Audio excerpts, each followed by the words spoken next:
I used to believe that marriage was built on love, respect, and understanding. I thought Dominic and I were solid, that no matter how busy life got, we'd always find our way back to each other. But I was wrong, because in a single night, with just a few careless words, my husband shattered the illusion I had been desperately holding on to. "You don't even like that place anyway." That was all he said, casual, dismissive, as if my feelings, didn't even matter. It started so innocently. A simple question, really. "Hey, Dominic," I had said, setting my phone down, looking at him across the living room. "How about we go to La Vie tonight? It's been a while since we had a date night." For a second, just a fleeting second, I saw something in his eyes. Hesitation, guilt. I couldn't tell. Then it was gone, replaced by indifference as he turned his gaze back to his laptop screen.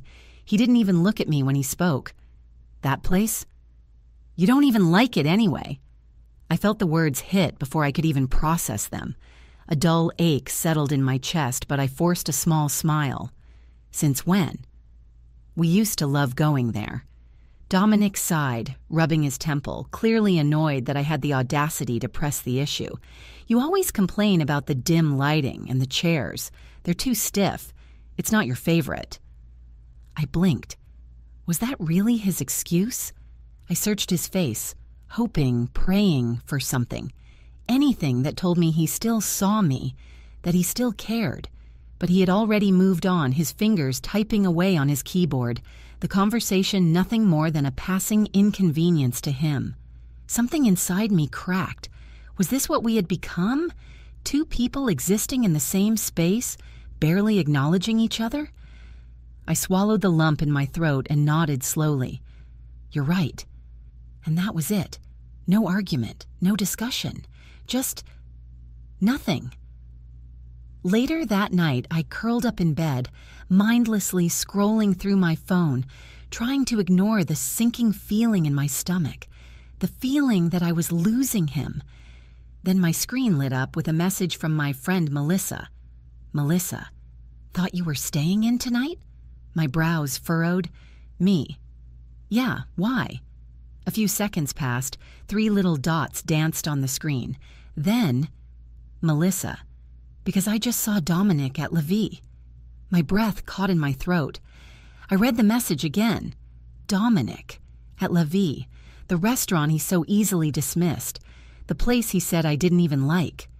A sudden nauseating wave of unease settled in my stomach. "Me. Are you sure?" Melissa responded almost immediately. "Melissa. Yeah, he's sitting in the corner, not alone." My heart pounded so hard I could hear it in my ears. Not alone. I stared at those words, my grip on the phone tightening. My hands felt ice cold, yet my skin burned with a sick combination of confusion and something much worse, dread. A million possibilities rushed through my mind, each one more painful than the last. Maybe it was a business dinner. Maybe it was just a casual meetup with a friend.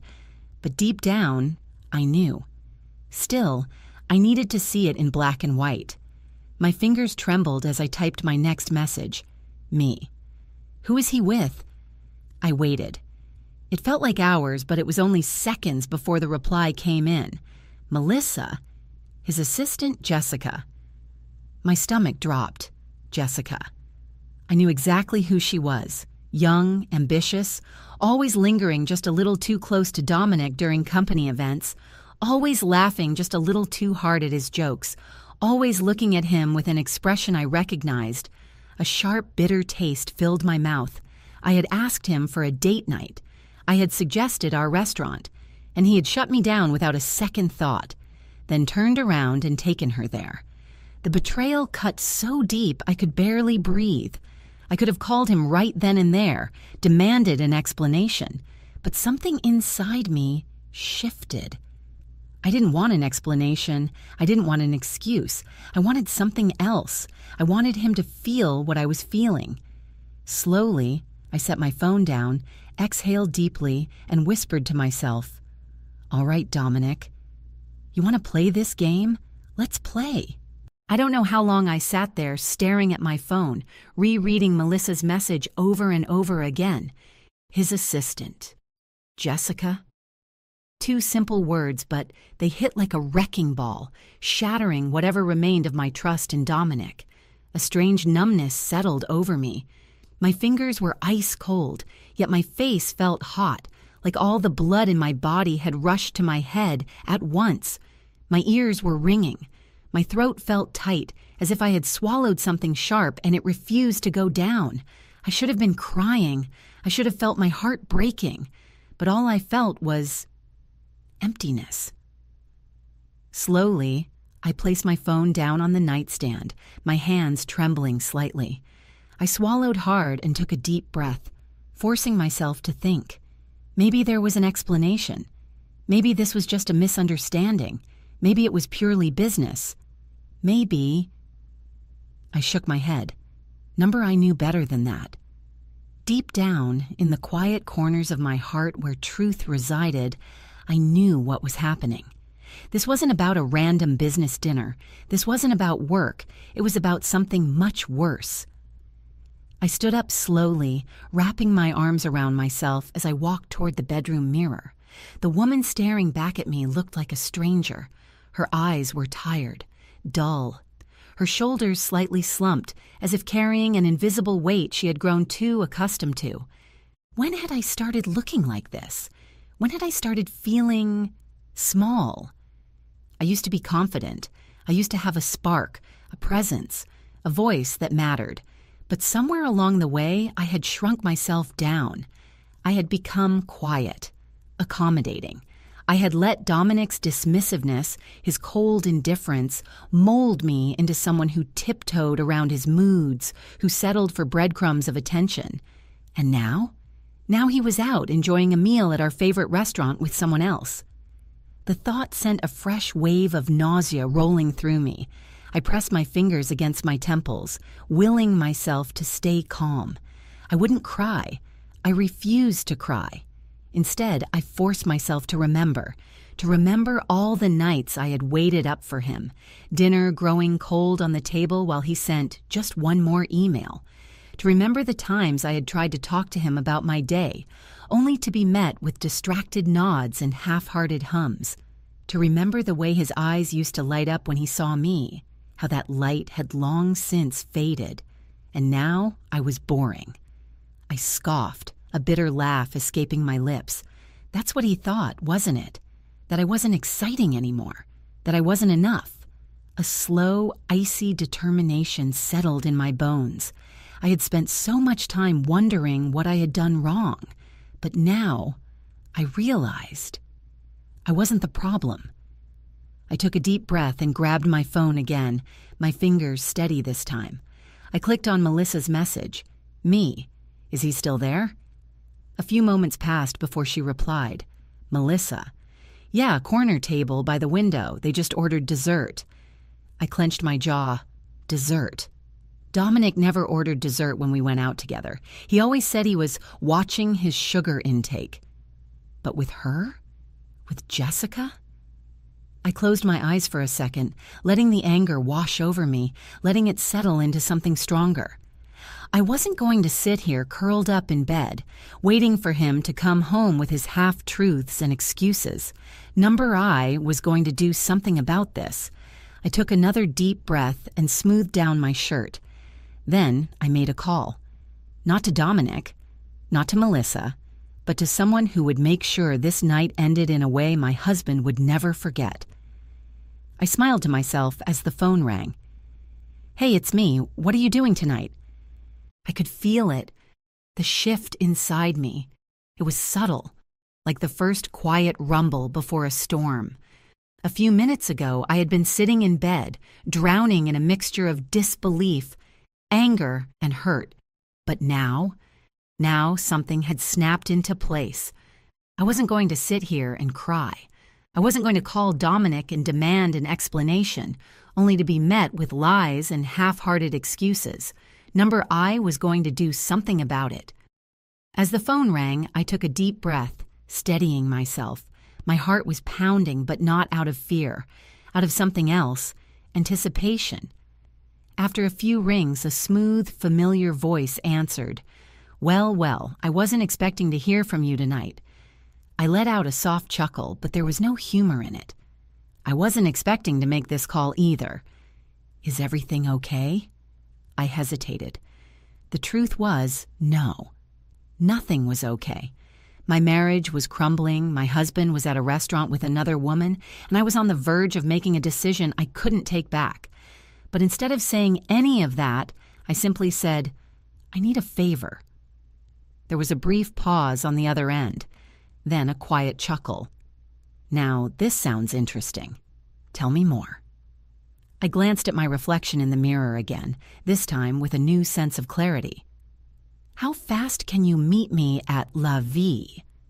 20 minutes later, I stood outside the restaurant, the cool night air biting at my skin. The soft glow of the sign above the entrance illuminated the sidewalk, and through the large glass windows, I could see the intimate, candle-lit tables inside. I spotted them immediately. Dominic and Jessica sat at a cozy little corner table by the window, the same table where he and I used to sit. They were leaning in close, their faces illuminated by the flickering candlelight. He was smiling. Actually smiling in a way he hadn't with me in months. Something inside me twisted, but I forced myself to stay calm. I wasn't here to cry. I wasn't here to cause a scene. I was here to make a statement. Just then, I heard footsteps approaching behind me. "You look stunning." I turned to see him, Mr. Lancaster. Tall, confident, effortlessly powerful. One of Dominic's biggest clients, the kind of man who could make or break careers with a single decision. And right now, he was my dinner date. I smiled up at him, adjusting the strap of my dress. "Thank you for coming on such short notice." He smirked. "When a beautiful woman calls me for dinner, how could I possibly say no?" I laughed softly, looping my arm through his. "Shall we?" We stepped inside, the soft hum of conversation filling the air. The host greeted us warmly, leading us toward our table. But I had no interest in our table. I was focused on them, and then it happened. Just as we passed Dominic's table, I saw him glance up, probably out of habit, and the moment his eyes landed on me, he froze. His hand, which had been casually resting on the table, tensed. His jaw clenched. Jessica noticed his change in demeanor and followed his gaze. Her expression shifted from relaxed to suddenly aware. I didn't stop. I didn't acknowledge him. I simply smiled, lightly squeezing Mr. Lancaster's arm as we walked past, and as we took our seats, I could feel Dominic's eyes burning into me. Good. Let him watch. Let him wonder. Let him feel what I had felt. I reached for my glass of wine, took a slow sip, and exhaled. This was only the beginning. I could feel his eyes on me. Even as I took my seat across from Mr. Lancaster, even as I sipped my wine with an effortless smile, I could feel the weight of Dominic's stare burning into me. Good. I wanted him to watch. I wanted him to feel the same cold, gut-wrenching realization I had felt when I saw Melissa's message. I wanted him to sit there, across from her, and wonder what was happening, what he had missed, what was slipping through his fingers, because for the first time in a long time I was the mystery, and Dominic hated not being in control.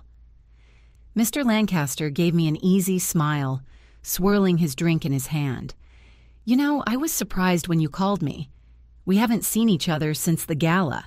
I tilted my head slightly, the candlelight casting soft shadows across the table. I figured it was time to catch up.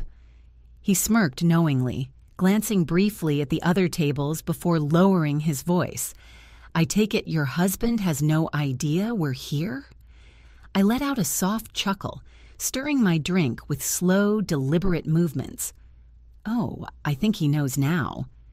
Mr. Lancaster followed my gaze just as Dominic shifted in his seat. His expression was unreadable, but his fingers were tapping against the table, a telltale sign that he was seething. Jessica, on the other hand, looked stiff, uncomfortable. I wondered if she was starting to piece things together.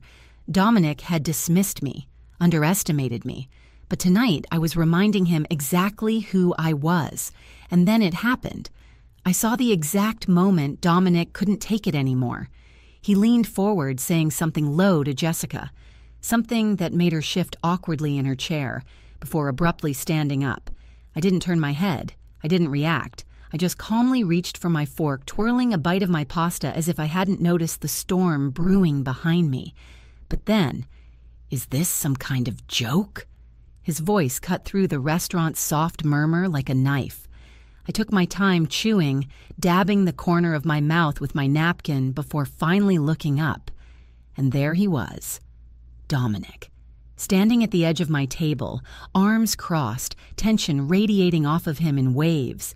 His expression was tight, his lips pressed into a thin line. I tilted my head, feigning innocence.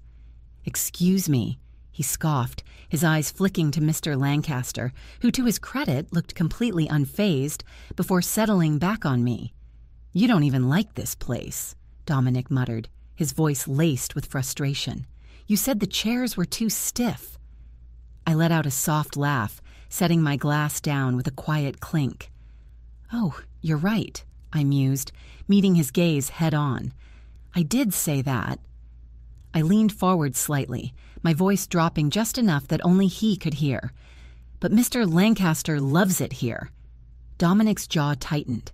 I could see the realization sinking in, the way the pieces were falling into place in his mind. I wasn't here by accident.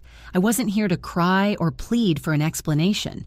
I was here to send a message, and he got it, loud and clear, his hands curled into fists at his sides. "What are you trying to do?" I smiled, tilting my glass toward him in a mock toast.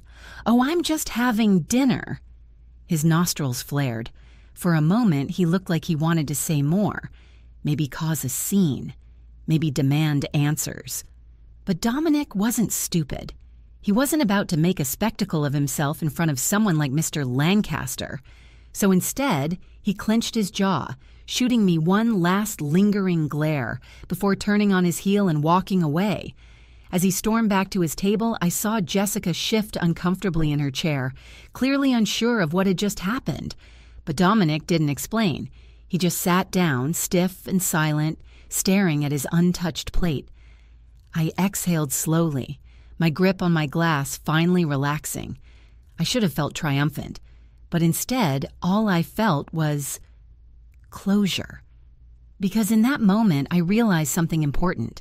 I didn't need Dominic's attention anymore. I didn't need his approval. I was done playing the role of the neglected wife, waiting for scraps of affection. Tonight, I had taken back my power, and judging by the look on Dominic's face, he knew it too. I sat there swirling the last sip of wine in my glass, watching Dominic as he sat stiffly across from Jessica. He wasn't eating. He wasn't talking. He was just sitting there, his grip tight around his utensils, his jaw clenched so hard I thought he might crack a tooth. Good. I let out a slow breath, feeling the weight of the moment settle in. For the first time in a long time, I didn't feel small. I didn't feel invisible. I felt powerful. Mr. Lancaster leaned in slightly, his voice low but amused. "I think you just ruined his night." I smirked, lifting my glass in a small toast. That was the idea. I felt Dominic's eyes on me again, the frustration practically radiating off of him. He wasn't used to this. He wasn't used to me, the version of me who no longer waited for his attention, who no longer begged for his time, and I could tell it bothered him. Jessica, on the other hand, looked downright miserable. She shifted in her seat, tucking a strand of hair behind her ear, clearly aware that the dynamic at their table had shifted. She wasn't the center of Dominic's focus anymore.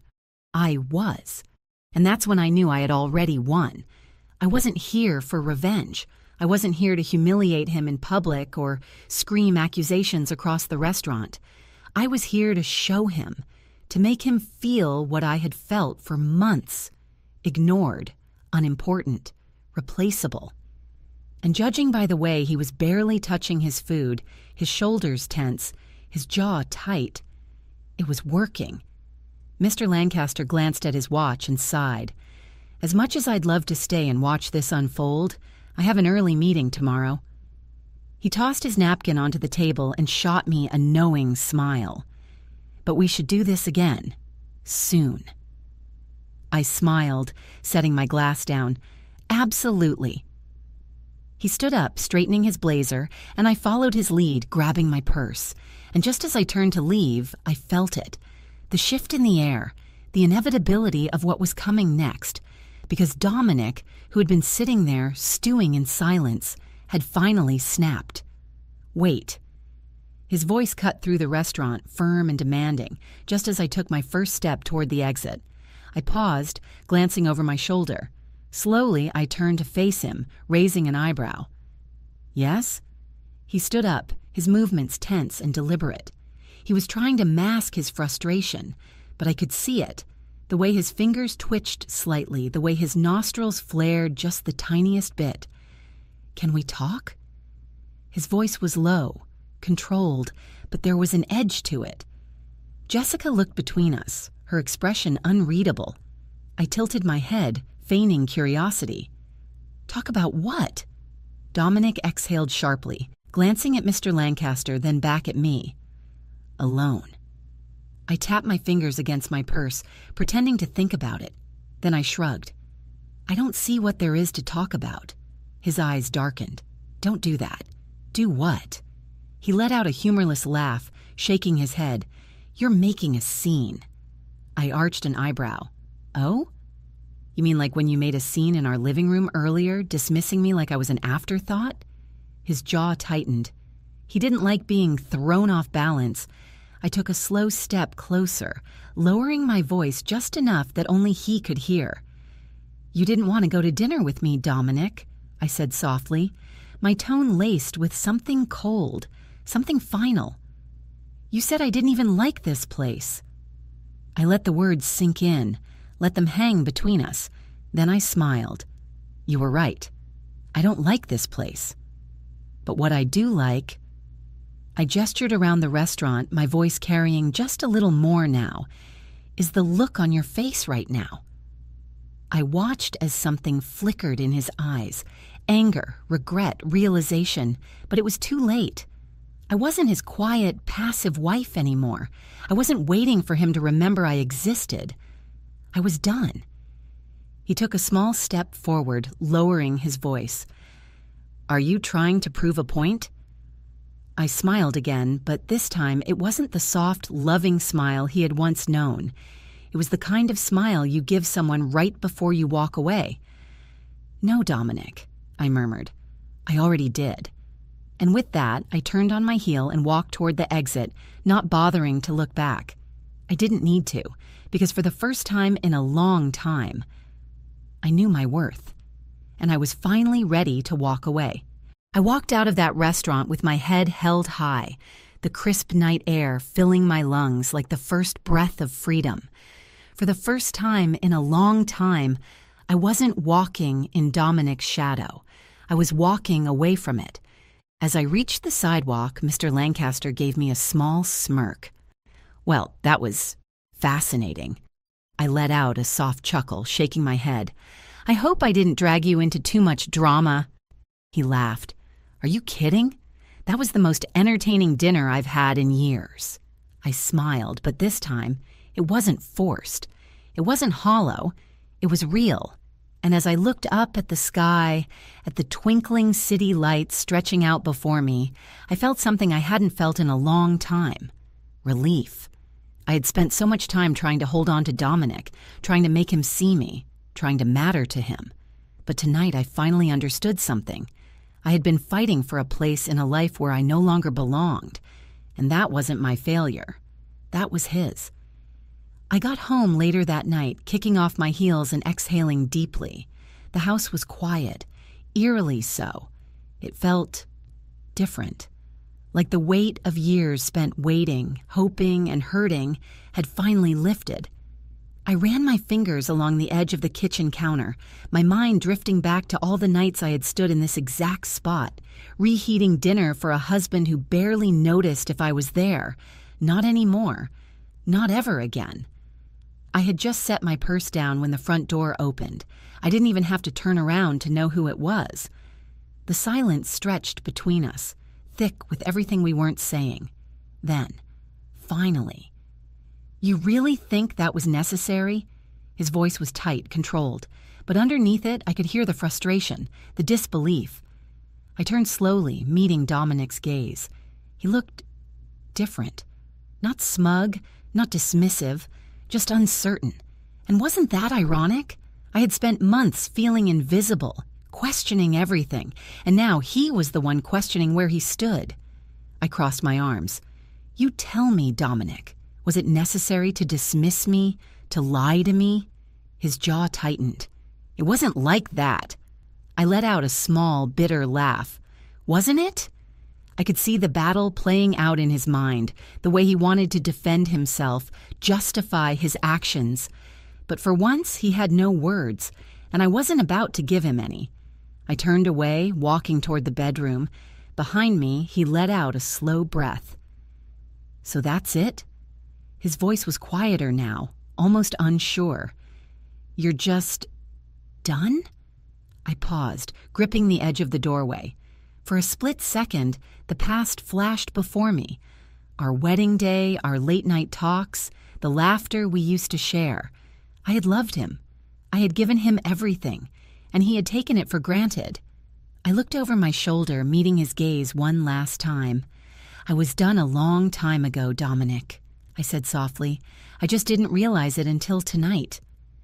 And with that, I walked into the bedroom, closing the door behind me. The next morning, I woke up to sunlight streaming through the curtains, warming my skin. For the first time in months, I didn't feel heavy. I didn't wake up wondering if today would be the day Dominic finally saw me, finally chose me, because I had already chosen myself. I got out of bed, stretching my arms, feeling lighter than I had in years. I didn't know what was next. Maybe I'd take a trip somewhere. Maybe I'd go back to school. Maybe I'd start over completely. But whatever it was, it would be mine. No more waiting, no more hoping, just living. And as I stepped into the morning light, I smiled. Because for the first time in a long time, I was free. Sometimes, walking away isn't the hardest part. Realizing when it's time to leave is. So tell me, have you ever stayed in a situation longer than you should have? What finally made you realize it was time to choose yourself? Let's talk in the comments. I'd love to hear your story.